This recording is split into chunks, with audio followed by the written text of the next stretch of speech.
Hello all, welcome to BHS education. आज के video में हम बात करेंगे इकोलॉजिकल पिरामिड्स के बारे में। ठीक है। इकोलॉजिकल पिरामिड क्या होता है? ये एक ग्राफिकल रिप्रेजेंटेशन होता है जो दर्शाता है the relationship between organism at different trophic level in terms of number, biomass, energy. ठीक है। ये तीन क्राइटेरियाज हैं, नंबर, बायोमास, एनर्जी, जिनका ये क्या करता है, ग्राफिकल रिप्रेजेंटेशन देता है और बताता है रिलेशनशिप बिटवीन ऑर्गेनिजम्स। अलग अलग ऑर्गेनिज्म जो इकोसिस्टम में रह रहे हैं उनके बीच में कैसा रिलेशनशिप है। ठीक है, उनके बीच में कैसा रिलेशनशिप है in terms of number, biomass, energy. ठीक है, मतलब कौन किससे नंबर में ज़्यादा है, किसका बायोमास किससे ज़्यादा है, और एनर्जी किस तरफ ट्रांसफ़र हो रही है। ठीक है, बिकॉज हमने देखा था लास्ट वीडियो में कि एनर्जी का ट्रांसफ़र यूनिडायरेक्शनल होता है। ठीक है, यूनिडायरेक्शनल होता है तो एनर्जी किस तरफ ट्रांसफ़र हो रही, ये सब चीज़ों का हम क्या करते हैं, एक ग्राफिकल रिप्रेजेंटेशन बनाते हैं और उस रिप्रेजेंटेशन को हम कहते हैं ecological pyramid. Pyramid pyramid shape से आया है। ठीक है, तो और इकोलॉजिकल इसलिए क्योंकि हम इकोसिस्टम के कंपोनेंट्स के या इकोसिस्टम के ऑर्गेनिजम्स का रिलेशनशिप बता रहे हैं। That's why it is ecological. And pyramid जैसा स्ट्रक्चर बन रहा है, that's why the word pyramid is there. ठीक है, अब पिरामिड ऑफ नंबर क्या बताता है? ये बताता है कि ऑर्गेनिजम्स का नंबर क्या है हर एक ट्रॉफिक लेवल पे। ट्रॉफिक लेवल हमें पता है क्या है। ठीक है, तो हर एक ट्रॉफिक लेवल पे ऑर्गेनिजम्स का कितना नंबर है ये हमें बताता है pyramid of number. Pyramid of biomass हमें बताता है कि जो टोटल बायोमास है, टोटल लिविंग मैटर है हर एक ट्रॉपिक लेवल पे, वो कितना है या किस तरह डिस्ट्रीब्यूटेड है। एनर्जी बताता है कि total amount of energy at its trophic level over time, time के साथ कितना एनर्जी वहाँ है और वो किस तरफ जा रहा है वो बताता है। और एनर्जी का पिरामिड हमेशा अपराइट होता है, सीधा होता है। ठीक है, दिस इज मस्ट, ये क्वेश्चन आता है कि कौन सा पिरामिड है जो कभी भी इन्वर्टेड नहीं होगा, इस तरह से क्वेश्चन पूछता है, या हमेशा अपराइट रहेगा। तो that is pyramid of energy, ये आपको याद रखना है।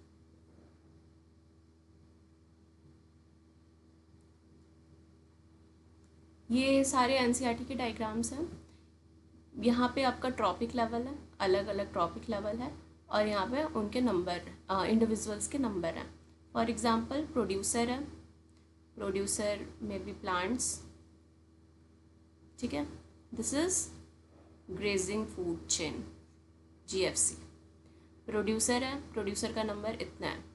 Then primary consumer, primary consumer का नंबर इतना है, सेकेंडरी कंज्यूमर का इतना है, और टर्शरी कंज्यूमर का सिर्फ 3 है। तो उसके अकॉर्डिंग इसका शेप आप देख रहे हो, तो it is upright,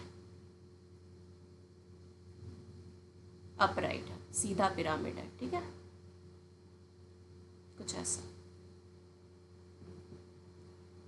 next figure में हियर इज ट्रॉपिक लेवल और यहाँ पे ड्राई वेट है। तो ड्राई वेट के हिसाब से अलग अलग ट्रॉपिक लेवल को डिनोट किया गया है यहाँ पे। This is producer, again primary consumer, secondary consumer और टर्शरी कंज्यूमर। ड्राई वेट का हमें पता है कि यूनिट क्या होता है, kg metre per square, kg per metre square, या फिर kilocalorie, kilocalorie per metre square, ये यूनिट था ड्राई वेट का। और प्रोडक्टिविटी का यूनिट क्या था, kg metre square per year, या फिर kilocalorie per metre square per year. ठीक है, ये हमने लास्ट वीडियो में देखा था। नेक्स्ट, दिस इज ऑल्सो, ये पिरामिड ऑफ ड्राई वेट जो है इस इकोसिस्टम के लिए, दिस इज ऑल्सो अपराइट, सीधा है।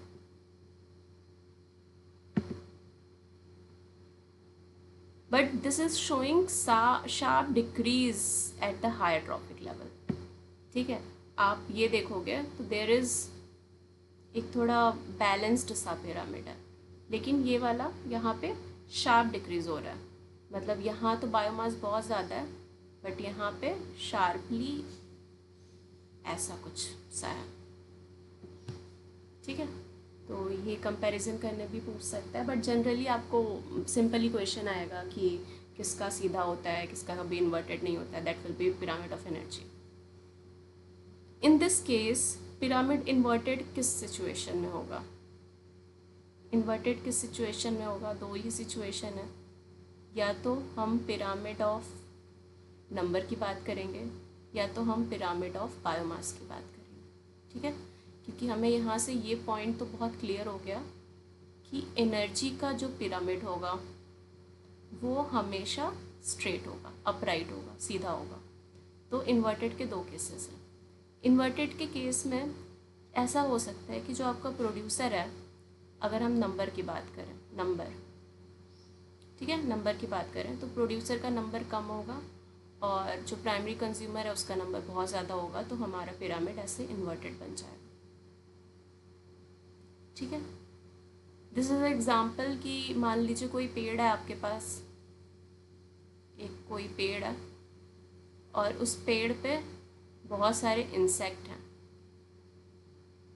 ठीक है, बहुत सारे इंसेक्ट हैं, तो ट्री का नंबर क्या है? 1। सपोज इंसेक्ट का नंबर है 1000।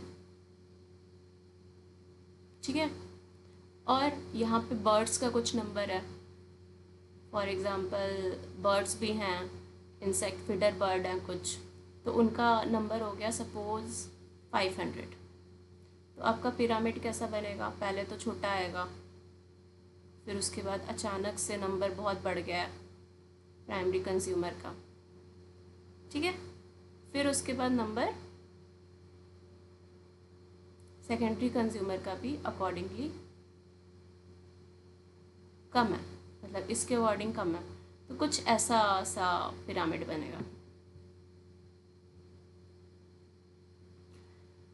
This is the pyramid of energy, an ideal pyramid of energy, जो कि क्या ऑब्जर्व करता है? The primary producer converted only 1% of the energy of sunlight available at the.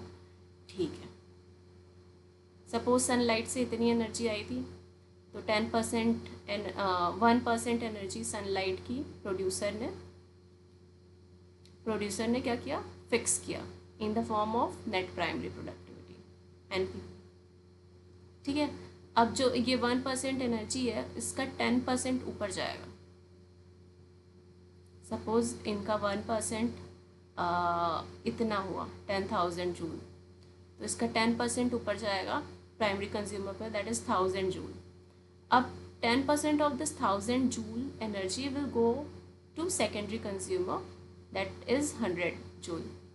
अब टर्शरी कंज्यूमर के पास ये जब जाएगा तो 10 जूल हो जाएगा, यानी कि 10% लॉ यहाँ पे फॉलो हो रहा है, 10% लॉ फॉलो हो रहा है। ठीक है, again it is grazing food chain. ठीक है, और 10% लॉ कहाँ नहीं लगता है? कहाँ पे 10% law is not valid? It is in detritus food chain. ठीक है, ये याद रखिएगा। इंपॉर्टेंट पॉइंट्स क्या हैं? पिरामिड का स्ट्रक्चर ब्रॉड बेस होगा हमेशा प्रोड्यूसर के साइड, यानी कि फर्स्ट ट्रॉपिक लेवल पे। नैरो एपेक्स होगा टॉप कंज्यूमर के साइड, यानी कि टर्शरी कंज्यूमर। ठीक है, उसके बाद टाइप्स ऑफ इकोलॉजिकल पिरामिड हमने देखा नंबर का, तो नंबर का पिरामिड ज़्यादातर अपराइट होता है, लेकिन इन्वर्टेड भी हो सकता है। ठीक है, जो ट्री वाला एग्जाम्पल था कि 1 tree supports many insect. Next है बायोमास। बायोमास का यूजुअली अपराइट होता है, लेकिन इन्वर्टेड होता है एक्वेटिक इकोसिस्टम में। आपको जो क्वेश्चन पूछे जाएंगे वो यही क्वेश्चन पूछे जाएंगे। एक्सेप्शन है कि नंबर का पिरामिड कहाँ इन्वर्टेड होगा, तो वो 1 ट्री सपोर्ट्स मेनी इंसेक्ट वाले एग्जाम्पल में, और बायोमास का एक्वेटिक इकोसिस्टम में, जहाँ पे फाइटोप्लैंक्टन का बायोमास कम है और फिशेस का बायोमास ज़्यादा है. Phytoplanktons are the producer and the fishes are the consumer, but still biomass fishes का ज़्यादा है. तो it is an example of inverted pyramid of biomass. ठीक है. The third point is trophic level flexibility. इसका मतलब होता है कि सिंगल स्पीशीज़ जो है वो मल्टीपल ट्रॉपिक लेवल पे भी हो सकता है based on the availability of food. जैसा कि मैंने कहा कि नेचर में हर कोई कैसा है, अपॉर्चुनिस्टिक है. जिसको जैसी अपॉर्चुनिटी मिलेगी वो वैसा काम करेगा. ठीक है. तो same with the living organisms उनको जैसा फूड रिसोर्स ईजिली अवेलेबल होगा वो उस तरह का फीडिंग पैटर्न रखेंगे. ठीक है. तो मल्टीपल ट्रॉपिक लेवल भी हो सकता है एनिमल्स का. ठीक है. फॉर एग्जाम्पल स्पैरो क्या है, प्राइमरी सीड ईटर भी है और सेकेंडरी कंज्यूमर भी है. मतलब स्पैरो अवेलेबिलिटी के अकॉर्डिंग अगर उसको सीड मिलेगा तो वो प्राइमरी कंज्यूमर बन जाएगी, और सीड नहीं मिलेगा तो वो इंसेक्ट भी खा सकता है, दैट इज़ कि मतलब सेकेंडरी कंज्यूमर बन जाएंगे. तो on the availability of opportunity जैसी मिल रही है वैसा बिहेव कर रहे हैं. तो इनका फूड पैटर्न भी, यानी कि फूड चेन या फूड वेब जो भी आप बोलो, उसके अकॉर्डिंगली चेंज होएगा. ठीक है. लिमिटेशन क्या है इकोलॉजिकल पिरामिड का, कि it does not represent organism at multiple trophic level accurately. तो वो ऐसे ऑर्गेनिजम्स को नहीं बता पाता जो कि बहुत सारे ट्रॉपिक लेवल पे एग्जिस्ट कर सकते हैं. तो एक्यूरेट इंफॉर्मेशन हमें इसका नहीं मिलता है.